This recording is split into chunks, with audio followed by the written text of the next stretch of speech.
मुख्यमंत्री जी बैठे हैं, मैं इनके सामने अपनी बात कहना चाहती जी। मेरे पति के सिविल लाइन प्रयागराज में हत्या हुई। पहली बार प्रयागराज में 47 चली। मेरे पति के ऊपर विधायक थे, उनके साथ 3 लोगों की हत्या हुई, 2 लोगों घायल हुए। मैं इधर उधर घूमती रह गई। 18 साल बाद मैं न्यायालय से मुझे न्याय मिला। वो मुलजिमों का मैंने जेल के अंदर किया।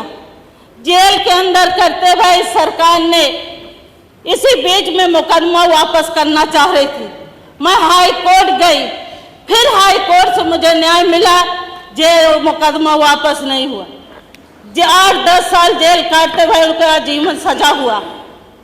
इतना इनका चरित्र अच्छा है कि दिन दिनारे के 47 चलाने वाले उदय भान करवरिया, कपिल करवरिया, सूरभान करवरिया, एक बुआ का लड़का कल्लू करवरिया, नामजद मुख्यमंत्री जी बैठे। मैं भी एक महिला हूँ।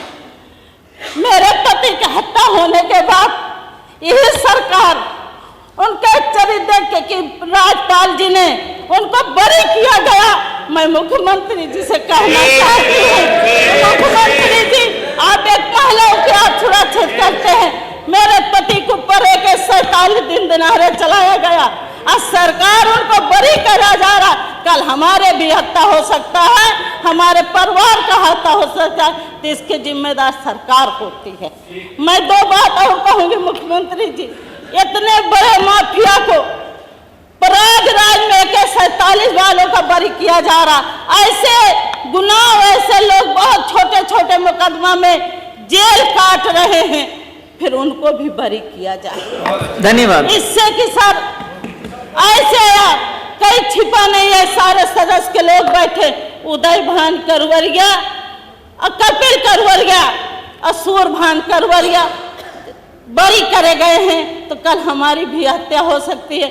मैं आपसे गुहार लगा रही हूँ कि हमारा सुरक्षा आपके हाथ में। धन्यवाद माननीय मंत्री जी। हमें उम्मीद है मुख्यमंत्री जी आपसे कि हमें न्याय मिलना चाहिए और भरोसा भी है कि हम महिलाओं को जब सुरक्षा कर रहे हैं तो मुझे न्याय मिले। आपसे मैं अपनी बात कह रही हूँ। और किसी आरोप में योगी सरकार किसी भी अपराधी को छोड़ने के पक्ष में नहीं है, किसी आरोप को छोड़ेगी भी नहीं। मैं कह रहा था कि जिनके अपने महल शीशे के होते हैं वो दूसरों पर पत्थर नहीं फेंकते। मानव समाजवादी पार्टी के बारे में मैं नहीं, केवल प्रदेश नहीं, पूरा देश जानता है कि इन्होंने सत्ता इसलिए खोई कि उन्होंने अपराधियों का संरक्षण किया। पिछली सरकार में और हमारी सरकार में केवल एक ही फर्क है कि आप लोग, ये लोग समाजवादी पार्टी के लोग अपराधी के साथ खड़े होते थे और माननीय योगी की सरकार में कभी हम अपराधी के साथ खड़े नहीं हुए। बार कभी नहीं खड़े हुए। और पब्लिक परसेप्शन को एक घटना के आधार पर नहीं बनता, पब्लिक परसेप्शन बनता है लगातार चेन ऑफ इवेंट्स। मैंने सब बीच में नहीं बोलिए, बीच में नहीं, हमने सुना, हम जवाब देंगे। माननीय मंत्री जी, हमने सुना, हम जवाब देंगे। सदस्य आप स्थान ग्रहण कर लें। बिजमा जी, जब आप लोग बोल रहे थे हमने सबको सुना, अब सुनिए इसको। आप लोग राजू पाल की हत्या भूल गए, उधर के बोलने वाले जरा एक जवाब दीजिए। 3 किलोमीटर तक लाश को गोलियां मारी गई थी, उसको बचाया किसने था? किसने बचाया था? राजू पाल के हत्यारों को किसने बचाया? कृष्णानंद राय। 27 गोलियां लगी, सांस दूसरी नहीं आई, 27 गोलियां लगी। किसने बचाया? उत्तर प्रदेश से हटा के पंजाब भेज दो, पंजाब भेज दो, उत्तर प्रदेश हटा के किसने बचाया? सवाल यह है, मैंने इसीलिए कहा आईना जब भी उठाया करो पहले देखा करो फिर दिखाया करो। ये अपने आप पे मानवर पूरा रिकॉर्ड समाजवादी पार्टी का अपराधियों के शव देने से भरा तो है मानवर, एक घटना नहीं है मानवर। हम पूरी लाए हैं 12 से लेकर 17 तक जितने भी अपराध हुए मानवर, हम सदन करेंगे, समय ज्यादा नहीं खराब करेंगे। लेकिन ये इनकी बात हमने सुनी। ये सरकार किसी भी हालत में जो अगर अपराध के प्रति 0 टॉलरेंस योगी जी ने कहा है तो शुरू से आखिर तक देख ले, पब्लिक परसेप्शन यही बना। और आज दूसरे प्रांतों के लोग ये उम्मीद करते हैं कि योगी जैसा मुख्यमंत्री हमारा हो। ऑस्ट्रेलिया तक से सांसद थे, यहां मांग की आके कि योगी अगर हमारे यहां होते तो हमारी भी स्थिति बेहतर हो जाती। ये पब्लिक परसेप्शन एक दिन में बनता नहीं है, एक घटना से नहीं बनता। पब्लिक परसेप्शन बनता है लगातार जब हम उसको अपने आप को प्रदर्शित भी करें। जितने जितने घटनाएं हुई उसका जवाब भी दिया गया और उसका उनको खमियाजा भी भुगतना पड़ा। अगर यहां कह दिया था आपके प्रश्न के ऊपर कि मिट्टी में मिला देंगे तो मिट्टी में मिला दिया मिट्टी में। और फिर से सुन लीजिए किसी अपराधी के साथ कोई ऐसी स्थिति नहीं है। जो भी अपराध करेगा वो सजा जरूर पाएगा। जो भी हुसोएवर ही में भी जो भी अपराध करेगा उसको उसी के अनुपात में उसको सजा मिलेगी। आपने बलिया की घटना उठाई, कार्रवाई भी पढ़ लेते, कार्रवाई भी देख लेते। ये करवाया किसने? हमारे लोगों ने करवाया। हमारे आईपीएस अफसर ने पकड़ा, कोई बाहर के लोग नहीं पकड़ने गए। हमारे आईपीएस ने उसको पकड़ा। ये जाल किसने बुना? अगर शिकायत हुई तो उसको पकड़वाया भी हम ही ने। और क्या हाथरस की घटना में सस्पेंड और जेल नहीं गए? 11 लोग जेल जा चुके हैं। अभी तक 32 लोग आइडेंटिफाई हुए, 6 लोगों को सस्पेंड किया गया। और वो क्या समझते हैं आप बचेंगे? और वो कोई ऑर्गेनाइज क्राइम नहीं था, वो एक हादसा था, एक ऐसा हादसा जो भगवान करे कभी ऐसी स्थिति ना आए। लेकिन उसको अगर कायदे से, लेकिन जो भी उसके लिए भी दोषी होगा उसको भी सजा जरूर मिलेगी, जरूर मिलेगी, जरूर मिलेगी। ये आपके माध्यम से मैं आप पूरे सदन से और पूरे प्रदेश से बार बार कहना चाहते हैं। आपने बलिया की घटना बताई, आपने चंदौली की घटना बताई, आप देखिए कार्रवाई भी देख लेते। कम से कम ये तो बताइए कि हम किसके साथ खड़े हैं? हम अपराधियों के साथ खड़े हैं, अपराधियों को बचाने में खड़े हैं, या फिर हम उनको सजा दिलाने में खड़े हैं? ये मंशा जरूर क्लियर होना चाहिए, ये स्थिति साफ क्लियर होना चाहिए। और प्रदेश के गांव के किसी छोटे से छोटे मंगरे और बुद्धा नोखे ननकू से पूछ लो कि आज योगी की सरकार में कैसा व्यतीत कर रहे हैं। एक आम आदमी कैसा महसूस करता है, एक कॉमन मैन क्या महसूस करता है? कॉमन मैन ये महसूस करता है कि सबसे ज्यादा सुरक्षित स्तर सरकार में है। वर्षों से जो परंपराएं चली आ रही हैं वो कुछ ऐसी परंपराएं हैं जो आप लोगों ने जिस समाज को बिगाड़ने में सबसे ज्यादा मदद की, वो अभी भी अपना कहीं ना कहीं प्रभाव छोड़ती है, वो मानसिकता कहीं ना कहीं छोड़ती है। और उसी का हम लोग भी वो भुगतते हैं, सुनना पड़ता है। लेकिन कभी भी ये समझ लीजिए कि अगर हमने जीरो टॉलरेंस की बात कही है तो अपराधी के प्रति जीरो टॉलरेंस ही है। और हर तरह से उनको सजा दिलाने में कोई कोर कसर नहीं छोड़ी जाएगी। बात जब सजा की बात सुन लीजिए, जो हमारा अभी आपने लॉ एंड ऑर्डर की बात कही, लॉ एंड ऑर्डर किसी तरीके से तो आप नापेंगे। इंडिया का एक ग्राफ देख लो और उत्तर प्रदेश का ग्राफ देख लो, ज्यादा दूर नहीं जाएंगे, दूर के पहले के आंकड़े पहले बता चुके हैं। लेकिन अभी इसी सरकार में एक साथ तक हम ज्यादा लंबे नहीं जाएंगे। एक जनवरी सन 24 से 7 जनवरी तक 2016 में आपकी क्या स्थिति थी? 116 में डकैती की 133 घटनाएं, 2023 में 27 तथा 2024 में 18 घटनाएं। ये 2024 में 86.47% की कमी है डकैती में 2016 के मुकाबले में। लूट की घटनाओं में 78.17% की कमी है। हत्या की घटनाओं में 43.21% की कमी है 2016 के मुकाबले। बलवे में 67.42 की कमी है। गृह भेदन में 4.31 की कमी है। इसी तरह से फिरौती के लिए अपहरण में 70% की कमी है। दहेज में हत्या में 1360 17.43% की कमी है। और बलात्कार में 1838 घटनाएं इसी पीरियड में 16 में आपकी घटी और 1373 घटनाएं हमारी सरकार में घटी मानवा। इसमें 25.30% की कमी है मानवा। और जहां तक इंडिया का ग्राफ भी देख लो, इंडिया का भी ग्राफ हम लेके आए कि इंडिया में हमारा क्या नंबर है। जो NCR national crime record bureau, yes, हमारा 2022 में हमारा 171.6 था। 1 लाख के ऊपर हमारे जो आईपीसी के अपराध है।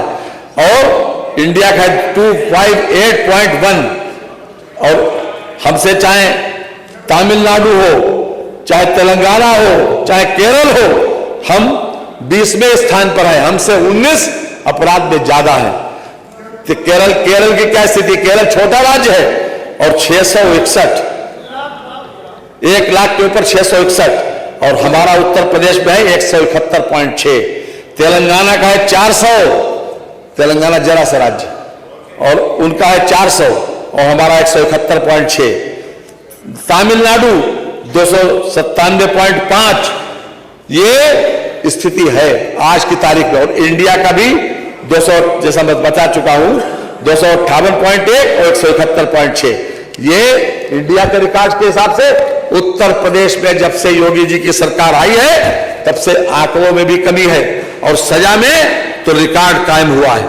इतना बड़ा अभी भी माननीय मुख्यमंत्री जी ने, अभी हम सदन का समय खराब नहीं करना चाहते, उसमें पूरी तरीके से कन्विक्शन के बारे में बताया था, कितने कितने लोगों को किस किस मामले में कितनी सजा हुई।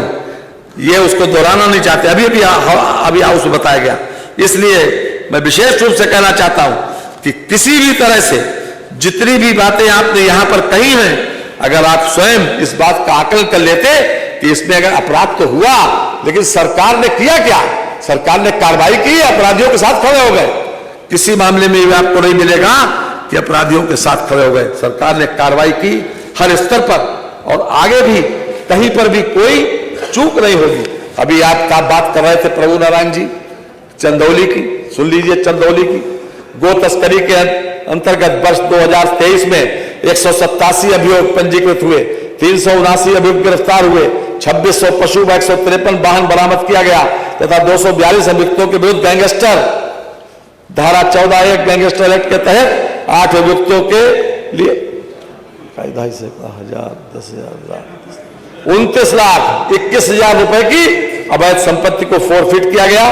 12 को गुंडा एक्ट में, 17 को हिस्ट्री शीट खोली गई। शराब तस्करी के अंतर्गत 2023 में 284 अभियोग पंजीकृत हुए, 333 अभियुक्त गिरफ्तार हुए, 4160 लीटर शराब व 64 वाहन बरामद किए गए। 34 अभियुक्तों के विरुद्ध गैंगस्टर धारा 14(1) के गैंगस्टर एक्ट के तहत 6 अभियुक्तों के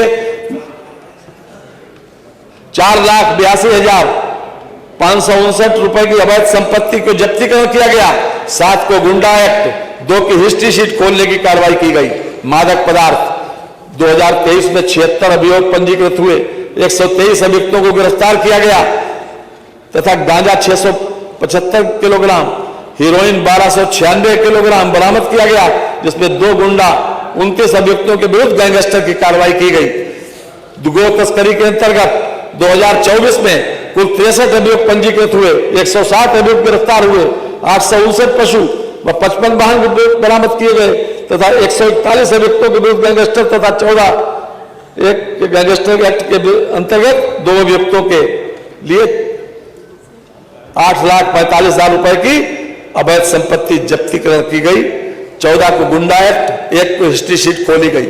शराब तस्करी में 24 में 163 अभियुक्त पंजीकृत हुए, 194 अभियुक्त गिरफ्तार हुए, 17,532 लीटर शराब बरामद हुई, 12 वाहन बरामद किए गए। 18 अभियुक्तों के विरुद्ध गैंगस्टर एक्ट के तहत कार्रवाई की गई और 1 अभियुक्त के विरुद्ध, 1 अभियुक्त के लिए से सैकड़ा, हजार, 10,000, लाख, 10 लाख, 1,20,71,101 रुपए की अवैध संपत्ति जब्तीकरण की गई। मादक पदार्थ 2024 कुल 46 अभियोग पंजीकृत हुए, 73 अभियुक्तों को गिरफ्तार किया गया। गांजा 1549 किलोग्राम, हीरोइन 303 ग्राम बरामद किया गया, जिसमें 3 गुंडा 27 अभियुक्तों के विरुद्ध गैंगस्टर की कार्रवाई की गई। मानवर ये चंदौली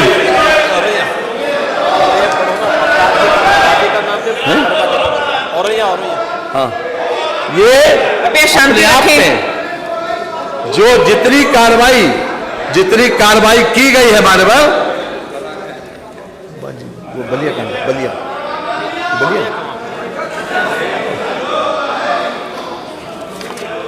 अभी औरैया की बात आई।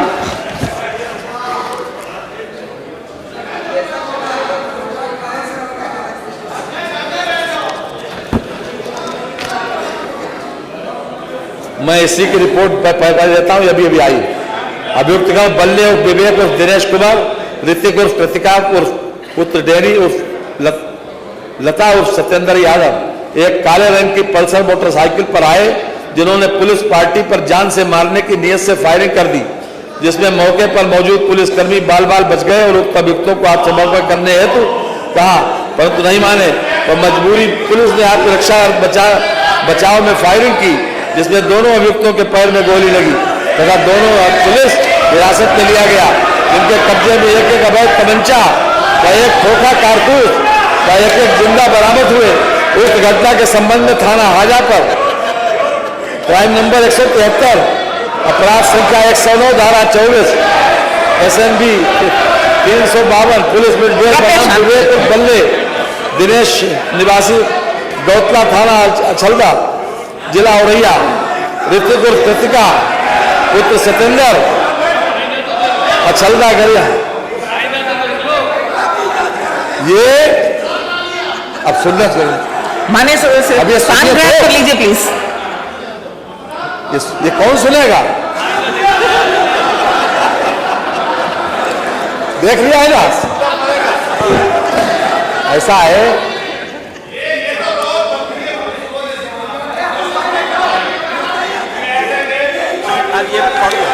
बलिया बलिया संपूर्ण, जब बलिया की बात आई, बलिया सुन लीजिए। संपूर्ण कार्रवाई की जांच में प्रथम दृष्टया दोषी पाए जाने पर निम्न कार्रवाई की गई। थाना अध्यक्ष नरई, SI पन्नेलाल, चौकी प्रभारी कुरंडा जी, SI राजेश कुमार प्रभाकर सहित कुल 7 पुलिसकर्मी एवं 16 दलालों व एक अन्य व्यक्ति के विरुद्ध थाना नरई बलिया में क्राइम नंबर 211/24 धारा 111, 309, 310, 61, 318 BNS जो नई दफा आई 7/13 भ्रष्टाचार निवारण अधिनियम से सुन लीजिए, माननीय मंत्री जी बोल रहे हैं। अभी इसके बाद सुन लेंगे आपकी ये सजा बता लीजिए, सजा बता दें फिर सुन लेंगे। आप स्थान ग्रहण करें माननीय सदस्य। 7/13 भ्रष्टाचार निवारण अधिनियम 1988 पंजीकृत हुआ, जिसकी विवेचना शुभम अग्रवाल सहायक पुलिस अधीक्षक क्षेत्राधिकारी सदर आजमगढ़ द्वारा प्रचलित है। उपरोक्त मुकदमे में 3 पुलिसकर्मी थाना अध्यक्ष पन्नेलाल, आरक्षी हरदयाल सिंह, थाना नरई आरक्षी सतीश गुप्ता चौकी व 16 दलाल गिरफ्तार किए गए। प्रथम दृष्टया दोषी पाए जाने पर थाना अध्यक्ष नरई, चौकी प्रभारी संपूर्ण चौकी के पुलिस कर्मी SI 1, हेड कांस्टेबल 2, कांस्टेबल 5 एवं थाना नरई के सब इंस्पेक्टर 1, रात्रि अधिकारी हेड कांस्टेबल 1, कांस्टेबल 5, कांस्टेबल चालक 1 निलंबित किए गए। थाना प्रभारी नरई, चौकी प्रभारी एवं संलिप्त आरक्षियों के आवासों को सील कर दिया गया, ताकि विवेचना में कम से कम अहम सर्च एवं सीजन में वसूली के धन से संबंधित कैश की भी जांच की जा सके। शुभ सूचित तत्कालीन क्षेत्राधिकारी सदर जनपद बलिया को इस प्रकरण में निलंबित किया गया है। प्रकरण में स्थानीय अधिकारियों की भूमिका के संबंध में जांच कराई जा रही है। दिनांक 28/7/24 को अभियुक्त तत्कालीन थानाध्यक्ष पन्नेलाल गिरफ्तार किया गया। 29/7/24 को अभियुक्त मुख्य आरक्षी विष्णु यादव गिरफ्तार किया गया। शेष अभियुक्त क्रमशः SI राजेश कुमार प्रभाकर, तत्कालीन चौकी प्रभारी constable Deepak Mishra, constable Balram Singh, Ashok private follower की गिरफ्तारी का प्रयास जारी है। अभियोग में विवेचना प्रचलित। मान्यवर, कोई भी जितने भी अपराध यहां बताए गए उन सब में प्रभावी कार्रवाई हुई, एग्जेम्पलरी कार्रवाई हुई, और एग्जेम्पलरी कार्रवाई और सजा के बारे में यहां यह पहले ही आ चुका है। इसलिए मान्यवर, जो कुछ भी इन्होंने कहा है वो नियम 56 में नहीं आता, इसलिए इसको अग्राह्य किया जाए। ये सरकार, ये सुन लीजिए, ये सरकार पूरी तरीके से संवेदनशील है और हर जीरो टॉलरेंस की, अपराध के प्रति जीरो टॉलरेंस की नीति जो 2017 में शुरू की गई थी, आज भी उसी शिद्दत के साथ वो कायम है, उसी शिद्दत के साथ। और किसी हालत में योगी सरकार किसी भी अपराधी को छोड़ने के पक्ष में नहीं है, किसी हालत में छोड़ेगी भी नहीं। धन्यवाद।